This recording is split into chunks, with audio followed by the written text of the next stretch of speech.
الحمدللہ رب العالمین والصلاة والسلام علی سید المرسلین نبینا محمد وعلی آلہ وصحبہ اجمعین اما بعد۔ اللہ کے فضل و توفیق سے 4 روزے ہم نے پورے کر لیے ہیں۔ اب اللہ ہی بہتر جانے کہ ہم میں سے کس کا روزہ قبول ہوا۔ واقعتاً میرے بھائیوں، اس کی ہم میں سے ہر ایک کو فکر کرنی چاہیے۔ جیسے اللہ رب العالمین نے سورۃ المؤمنون میں مومنین کی شان بیان کرتے ہوئے فرمایا والذین یؤتون ما آتوا وقلوبہم وجلہ، نیک لوگ وہ ہوا کرتے ہیں کہ کوئی نیکی کرتے ہیں تو ڈرتے رہتے ہیں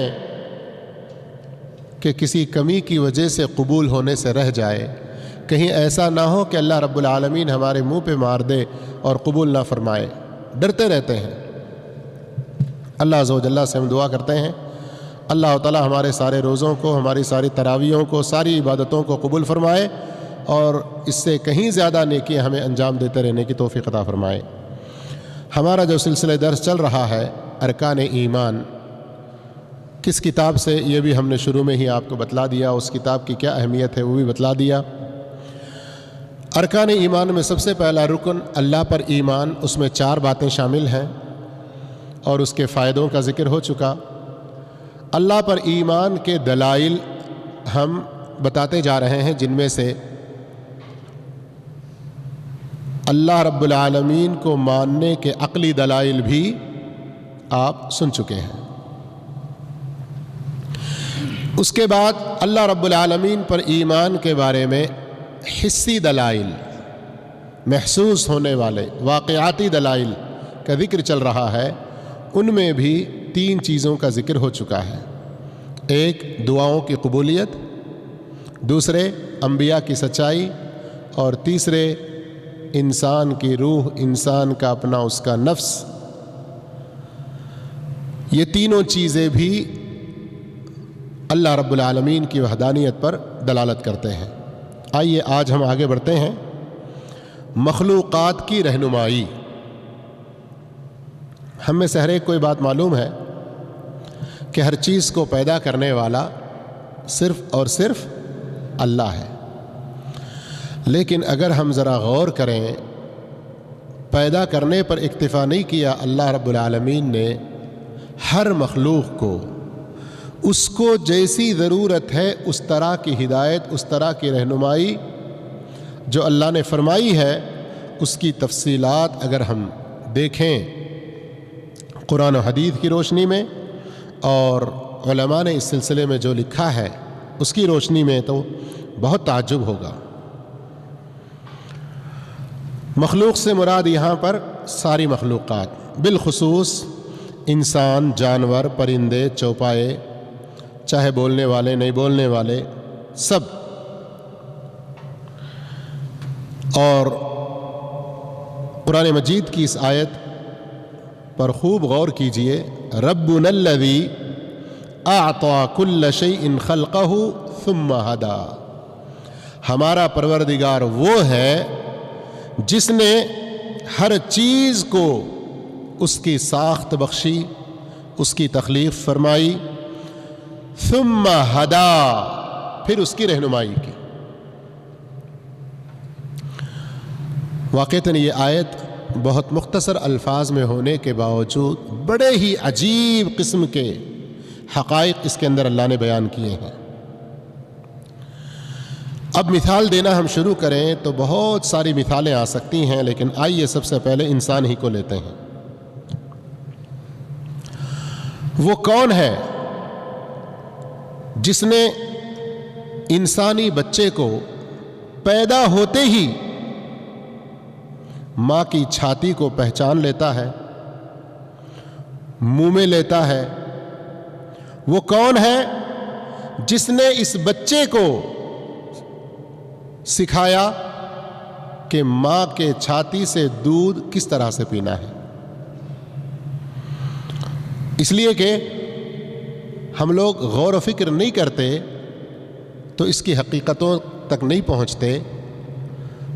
واقعتاً یہ ایک محنت طلب کام ہے، دودھ کا پینا بھی۔ اس ابھی پیدا ہوئے بچے کا اپنی ماں کا دودھ پینا بھی کوئی کم محنت والا کام نہیں ہے. دودھ پینے کے اس عمل میں منہ، زبان، گردن کے پٹھے یہ مسلسل دبتے اور سکڑتے اور کھلتے رہتے ہیں. منہ کے نچلے اور اوپر کے یہ جبڑے، ان کا بار بار مسلسل ہلنا، سکڑنا اور کھلنا اس دودھ پینے کے اس عمل کے دوران ہی ناک سے سانس بھی لیتے رہنا، یہ سارے کام ایک مکمل رہنمائی طلب کرتے ہیں. حالانکہ جو بچہ بھی پیدا ہوا اس کے پاس نہ اس کا پہلے سے کوئی تجربہ ہے، نہ اس کے پاس اس کا کوئی علم ہے، تو کس نے اس کو یہ ساری چیزیں سکھائیں؟ کس نے اس کو ان سب چیزوں کی رہنمائی کی؟ تو جواب یہی آئے گا، ربنا الذی اعطى كل شیء خلقہ ثم ہدی. وہ ہمارا رب ہے جس نے پیدا کیا اور اس نے ہی سکھایا. جس نے پیدا کیا اسی نے رہنمائی کی. جس نے پیدا کیا اسی نے ہی آگے کے سارے راستے بھی سمجھا دیے. یہی بچہ جب بڑا ہوتا ہے تو پھر اسے رہنمائی ملتی ہے کہ زمین میں کیسے چلے پھرے، کیسے دوڑ دھوپ کرے، کس طرح اپنی ضرورتوں کو پورا کرے.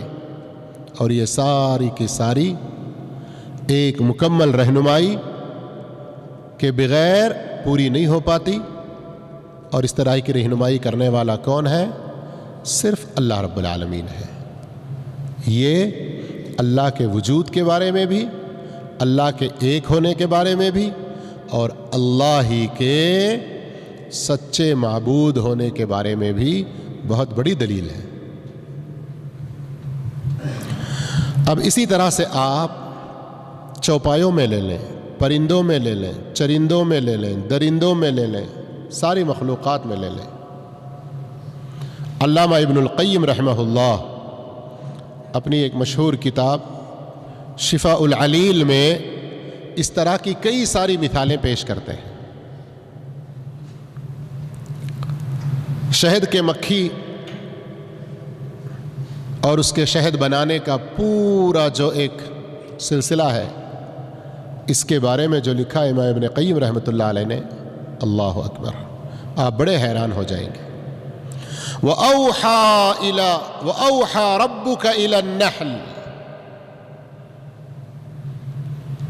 یہ جو اللہ رب العالمین نے وحی کی، الہام کیا، رہنمائی کی شہد کی مکھی کو، تو وہ اس رہنمائی کو حاصل کر کے کیا سسٹمیٹک طور پر، واللہ میرا تو جی چاہتا ہے کہ میں آپ کو ویڈیو دکھاتے ہوئے ایک ایک چیز سمجھاؤں، لیکن اگر واقعتاً آپ کو سننے کا اور یہ چیز جاننے کا شوق ہے تو رمضان کے بعد ہمیں یاد دلائیے، ہم انشاءاللہ وہ چیز آپ کو بتائیں گے. آج سائنس کے ذریعے کچھ ترقی تھوڑی سی ملی تو ویڈیو کے ذریعے بھی یہ چیزیں ہمارے لیے دیکھنا کتنا آسان ہوا. اور بات آئی تو میں بتا دے رہا ہوں، آج کل کچھ لوگوں کو جیوگرافک چینل کر کے ایک ہوتا ہے، اسے دیکھنے کا بڑا شوق ہوتا ہے، لیکن کبھی اللہ کی قدرت پر غور کیا؟ اگر غور کیا تو اس اللہ کے آگے جھکنے کا جو صحیح حق ہے اس طرح جھک کے اللہ کی بندگی کی؟ تو انشاءاللہ یاد دلائیے، اگر آپ کو سننے کا جاننے کا شوق ہو تو رمضان کے بعد انشاءاللہ وہ چیز اور زیادہ تفصیل کے ساتھ بتائیں گے. تو اس طرح یہ سب حقائق اس بات کے ناقابل تردید دلائل ہیں کہ اس کائنات کا خالق صرف اور صرف کون ہے؟ اللہ ہے. اور وہی پیدا کرنے میں ماہر بھی ہے اور اس کے انتظام بہت اچھے طریقے سے چلانے کی بھی مہارت رکھتا ہے، اور اس کی حکمتیں بڑی باریک اور لطیف ہیں، اور انتہائی تعجب خیز خوبیاں اس نے اپنی مخلوق کو عطا کی ہیں.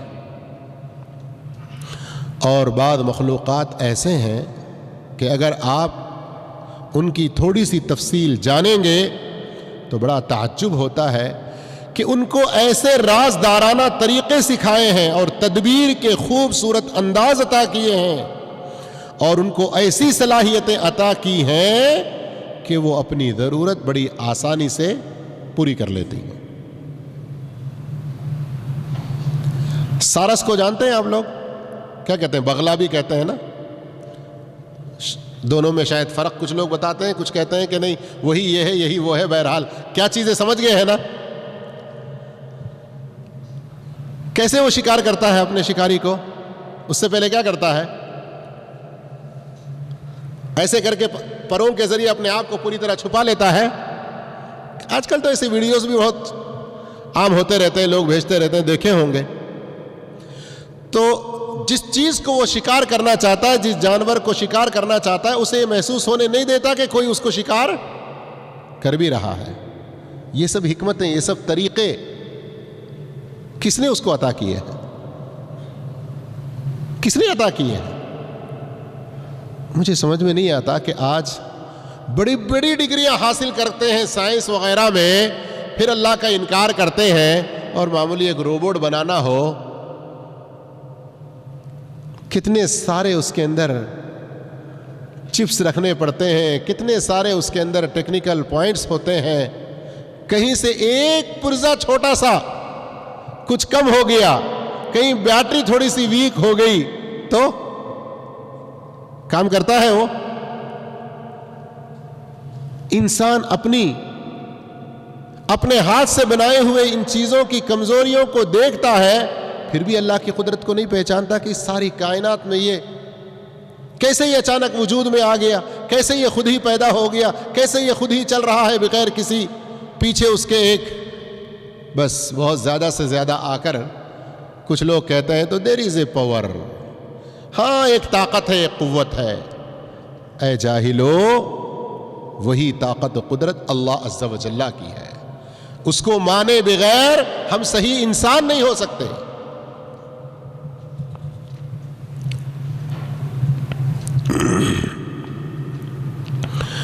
اور اگر ہم اس کائنات میں غور و فکر کریں تو دلیلیں اور بہت ساری آتی ہیں۔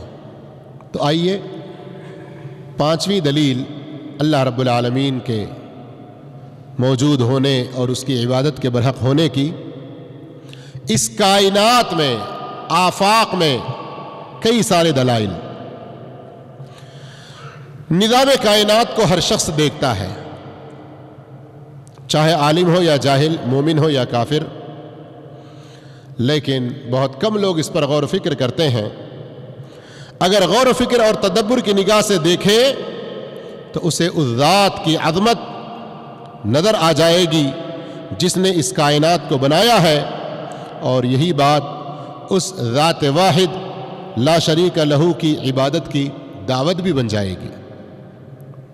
اللہ عز و جل کا فرمان ہے سورہ فصلت آیت نمبر 53 میں، سنوریہم آیاتنا فی الآفاق وفی انفسہم، ہم عنقریب ان کو اپنی نشانیاں دکھائیں گے آفاق میں بھی اور خود ان کے اپنے نفسوں میں بھی۔ اس آیت کی تفسیر میں علامہ عبد الرحمن السعدی رحمہ اللہ فرماتے ہیں، اللہ تعالیٰ نے عملاً اپنے بندوں کو ایسی ایسی نشانیاں دکھا دیں جن سے واضح ہوتا ہے کہ اللہ کی ذات ہی حق ہے، لیکن جسے چاہتا ہے اللہ ایمان کی توفیق عطا کرتا ہے اور جسے چاہتا ہے ذلیل و رسوا کر دیتا ہے۔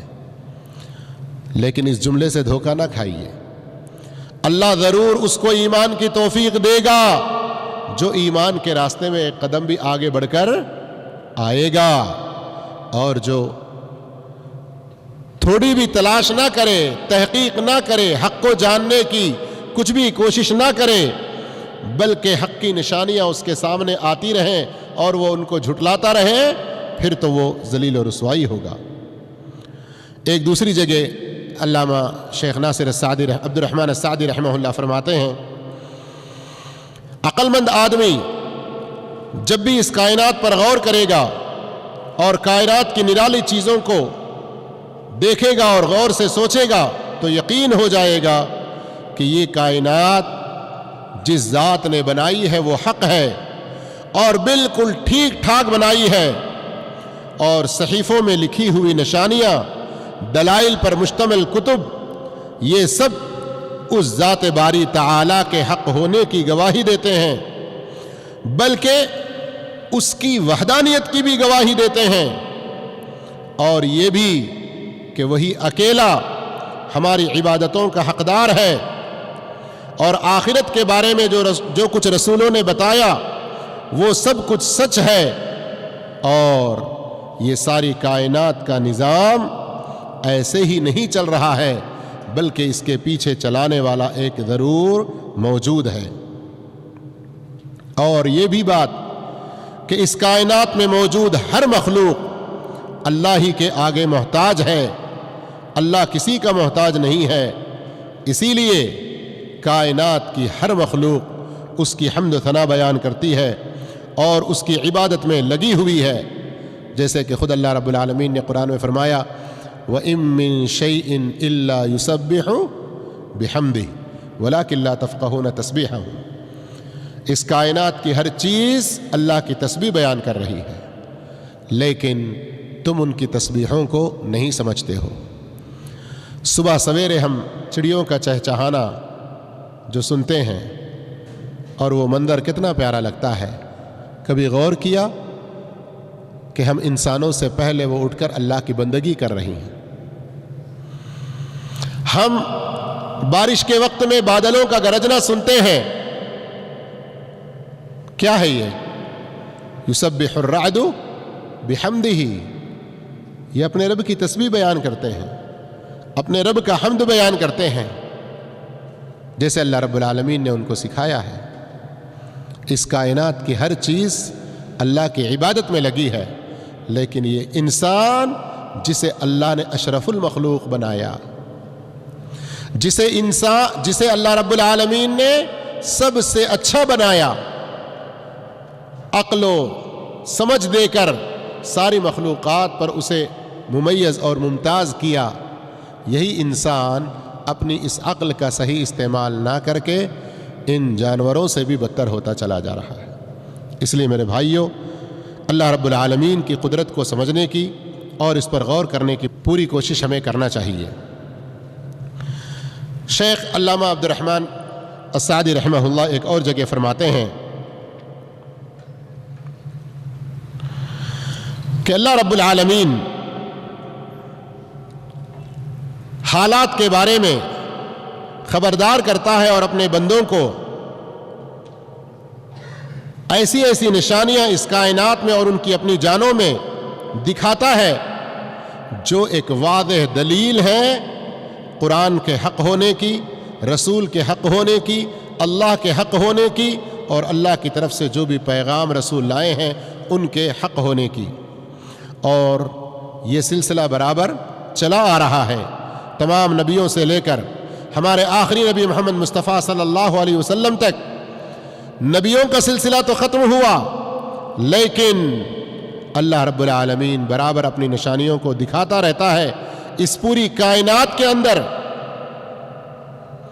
اور جیسے میں نے اس سے پہلے سالوں میں بھی رمضان میں آپ لوگوں کو خبر دیا تھا، اور اس مرتبہ بھی اس مناسبت سے دیتا ہوں کہ جب کبھی آپ کا مدینہ جانا ہو تو خاص طور پر 10، 11، 12، 13 جو گیٹ نمبر ہیں، گیٹ نمبر اس طرف میں معرض اسماء اللہ الحسنی ہے،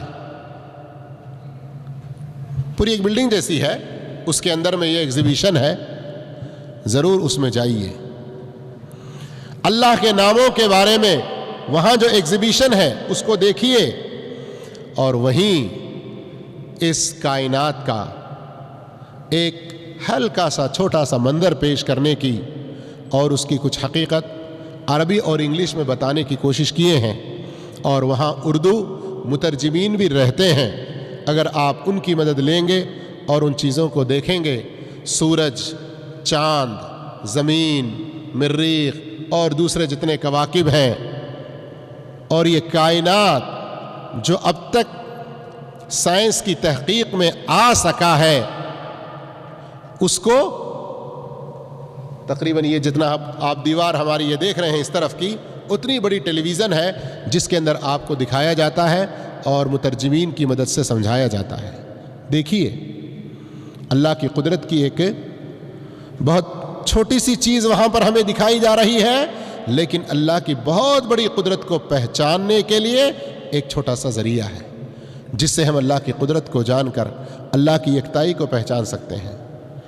آپ میں سے کوئی یہ نہ سوچے کہ ہم تو اللہ کی یکتائی کو مانتے ہیں، ہم تو اللہ رب العالمین کو ایک سمجھتے ہی ہیں۔ نہیں میرے بھائیوں، ہم میں سے بہت سے لوگ زبانی طور پر یہ کہنے کے باوجود ہماری زندگیوں کو اگر ہم دیکھیں تو ایسے لگتا ہے کہ ہم اللہ کو ایک نہیں مان رہے ہیں، اللہ کو اس کی قدرت میں، اللہ کو اس کی عبادت میں، اللہ رب العالمین کو اس کے اپنے خاص کاموں میں یکتا نہیں سمجھ رہے ہیں۔ اگر ہم سمجھتے یقیناً ہمارا ایمان اسی پر پختہ ہوتا تو پھر ہماری عملی زندگی کچھ اور ہوتی۔ ایمان جتنا صحیح اور درست اور پختہ ہوگا اسی قدر اعمال میں بھی تبدیلی آئے گی۔ ہمارے اعمال صحیح نہ ہونے کی ایک بہت بڑی وجہ ہمارے ایمان میں کمزوری ہے، اس لیے ایمان کی درستگی کے حوالے سے ہمیں کوشش کرنی چاہیے۔ اللہ کے فضل و کرم سے حسی دلائل میں آج دو چیزوں کو آپ کے سامنے ذکر کرنے کی کوشش کی ہم نے۔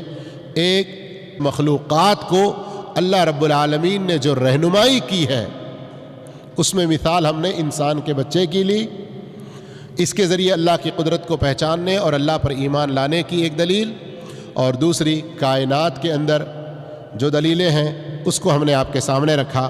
آگے کچھ اور چیزیں بھی انشاءاللہ آ رہی ہیں جو انشاءاللہ ہمیں فائدہ دیں گی۔ پھر ایک مرتبہ میں یہی دعوت دوں گا آپ سب کو کہ ان دروس کو آپ غور سے سنیے، فائدہ اٹھائیے اور غیر مسلموں تک بھی یہ باتیں پہنچانے کی کوشش کیجیے۔ اللہ عز و جل ہم سب کو نیک توفیق عطا فرمائے۔